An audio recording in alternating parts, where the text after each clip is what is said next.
neuromorphic technologies, brain-inspired artificial intelligence for edge computing. Uh, just a brief introduction. So we were earlier at NTU, Nanyang Technological University in Singapore, and we have just shifted to CTU last month. And our research has received many different awards, including for the student Subrajit. He got Forbes 30 under 30 in healthcare last few years back. So our research is can be summarized in this picture. It's at the intersection of brain and electronics, and you can see that the arrow goes both ways. So we do make chips that are inspired by the brain, and we also make electronics that are implanted within the brain. So we look at neuromorphic circuits, algorithms, and systems applied to these four areas of brain-machine interfaces, Internet of Things, machine learning, pattern recognition algorithms. We try to reinvent them. And lastly, the emerging areas of hardware security and post-CMOS devices. So this work has also been widely recognized by many press releases, and I will show you some of these major works in the following slides. So firstly, to start off, what is neuromorphic and why do we need it? So this term was coined by Professor Carver Mead at Caltech in 1990s. And what he observed was for calculations like machine learning and pattern recognition, the brain can actually perform these operations at a very energy efficient technique. So it can be about 10,000 times more power efficient than standard digital computing. So he proposed that if we make our machine learning chips in the same way, that is use analog computing, we can also get same kind of energy efficiency. So this one was neuromorphic version 1, the original definition, where Carver Mead talked about circuit design similar to the brain. Okay, so the computation hardware was physical or analog. In the last 5 years, with the progress in deep learning, people have reinvented the term neuromorphic. So if you talk with computer architecture community, they will talk about non-von Neumann architecture, where the memory and the computing are mixed together as also a neuromorphic design. Okay, so it could be digital design, but as long as memory and computing are mixed, it's considered neuromorphic. Also, a lot of them talk about low precision computing as being neuromorphic. Separately, if you talk with computer science community looking at algorithms, then they use the term neuromorphic to talk about spiking neural network, a special type of algorithm. So in our group, we work on all these three aspects of neuromorphic, and I describe them later on. But for us, a major motivator was from the hardware side, in particular, edge computing in IoT. So as I mentioned earlier, in my group, we look at brain interfaces. So all of these interfaces have many sensors, thousands of sensors. So if you want to wirelessly transmit this data, it takes up a lot of power. So this plot shows you x-axis is number of sensors, y-axis is power dissipation. And what you can see, the blue line and the red line is showing you power dissipation for Bluetooth and Zigbee transmission, and they are 100 times more than the power needed to sense the data. AFE is analog front end, the low noise amplifier, or to digitize the data. ADC is analog to digital converter. So you can see the electronics can be very low power, but the wireless transmission is the bottleneck. Okay? Too high power.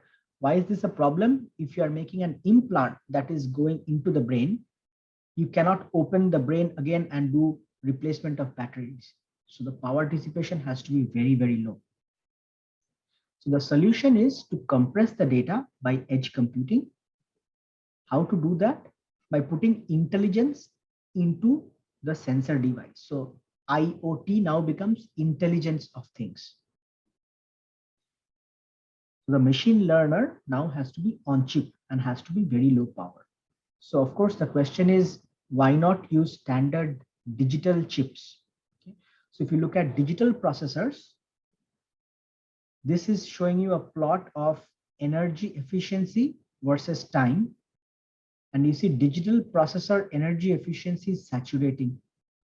So even if you take this approach, you can at most get a factor of 2, factor of 3 improvement, not the 100 times improvement that we need. So for that kind of improvement, we need a very new technology. Again, coming back to this brain inspired or neuromorphic chip design technology.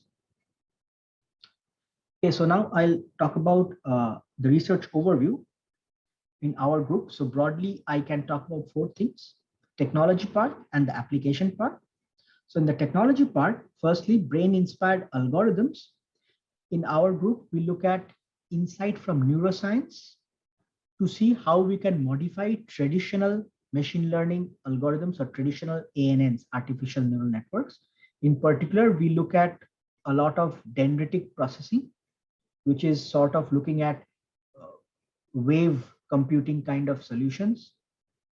We also look at different types of learning with 1-bit weights, which is very useful for hardware implementation. Other works that we have done use population encoding techniques, or also known as reservoir computing techniques. These are very good for non-stationary data, where you have to tune the network very often. And lastly, of course, we look at spiking neural networks, which are much more energy efficient than standard ANN because they're event driven. They only do computing at certain events. We also do a lot of brain inspired AI circuits. So in the CMOS chip design part, we have done many designs of very highly energy efficient chips, and most of them are mixed signal. That is, they have digital and analog together. We also use in-memory computing, where the memory used to store the neural network weights can itself be configured to compute the neural network output. So you don't need to shift data from memory to your circuit. Separately, in the non-CMOS, we have also collaborated with many physicists and material scientists to come up with very highly precise weight tuning mechanisms for hardware. This is showing a particular weight or a synapse that can be tuned by optoelectronic means by using light and electricity together. And that gives very linear update of weights. And this is necessary for especially recurrent neural networks. So this work was published in Nature Communications last year.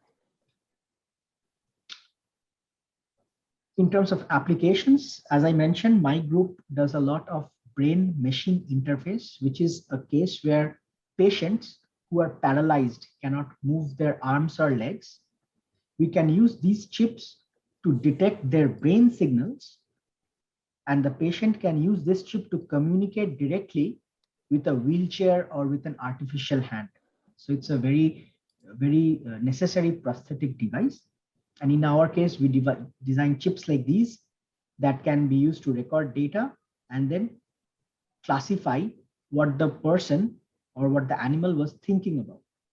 So it's almost like science fiction. Of course, this also needs very sophisticated algorithms. And I mentioned earlier that in some cases, we have to deal with non-stationary data. This is such an example where the data from the implant, the statistics will change over time. So if you take a traditional deep neural network model, very difficult to keep on retraining such a model. So this is a case where shallow neural networks potentially work better. This is showing you an example of a recording from motor cortex. These spikes are recordings from biological neurons. And this is showing you output of our decoder that's telling you when the person was thinking about moving. And this shows you the class of the movement. Okay, so F4 is flexion of the fourth digit, moving this.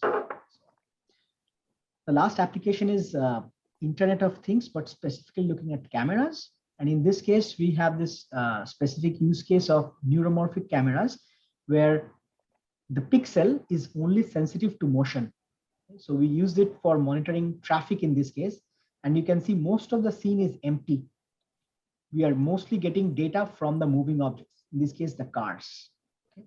And what we show is we can outperform deep learning solutions working on RGB camera data using this special brain-inspired sensing technique. Also, again, we have many in-memory computing chips that process this kind of video data. And latest ones we have published in Journal of Solid State Circuits are methods to remove the noise in these videos. Again, directly in the memory that stores this image data. Okay, so again, in-memory computing.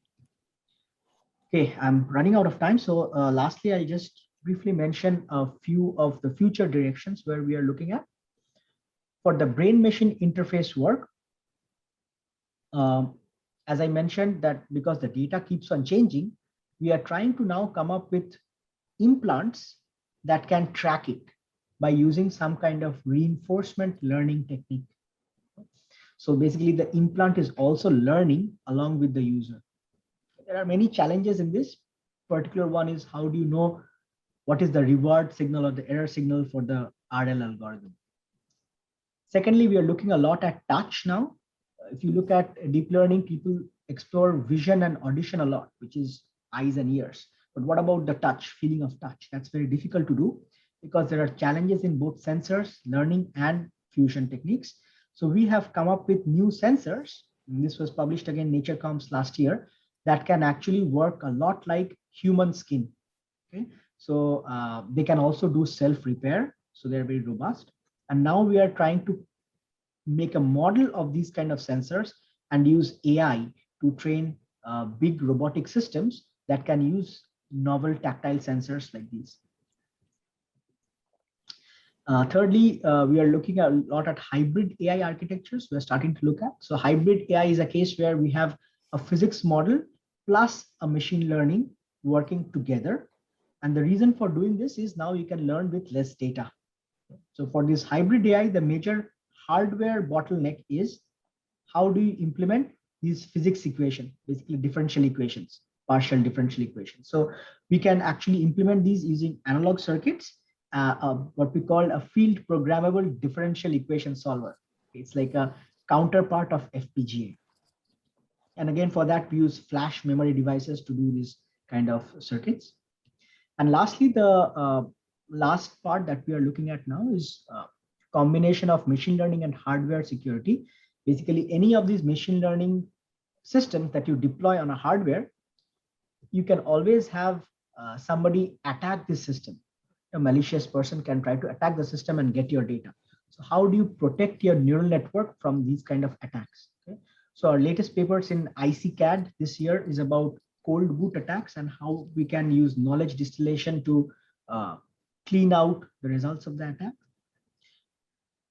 We use a lot of hardware primitive.